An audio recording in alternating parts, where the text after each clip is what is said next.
Hello everyone नमस्कार जय जगन्नाथ। आपण जानी आज दिन जाक भुवनेश्वर वर्षा होता तो 5टा पर एमती वर्षा कमिला आम टे बाहर जावाक मिशन शक्ति बाजार जोटा कि डेल्टा छक यूनिट 8 पाखे अच्छी।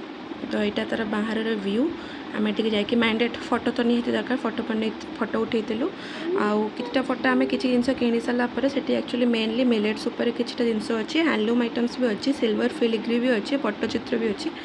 प्राइस से देखा गले नॉर्मल टू मीडियम अच्छी किछटा हाई भी अच्छी।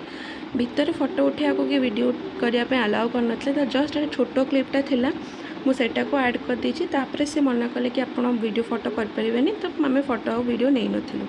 यहाँ हूँ इवनिंग व्यू साइड गोटे कैफे भी अच्छी से कैफे ओनली कॉफी मिलूँ कॉफी आउ बिस्किट्स आप आराम से कॉफी और बिस्किट्स खाई पारे जोटी कि मिनिमम रेंज थिला प्लस कॉफी भी सेठी सेल होता 230 रुपीज़ कि 250 रुपीज़ बाहर बहुत सुंदर था भितर बहुत भल भल जिनस अच्छी बट जेहेतु वीडियो करने अलाउ नहीं तो आम करें आदि भी कि जावाक जाऊँच डेल्टा छक अच्छी यूनिट 8 भुवनेश्वर आराम से जातु किणिकी आसतु बुलिकी आसतु।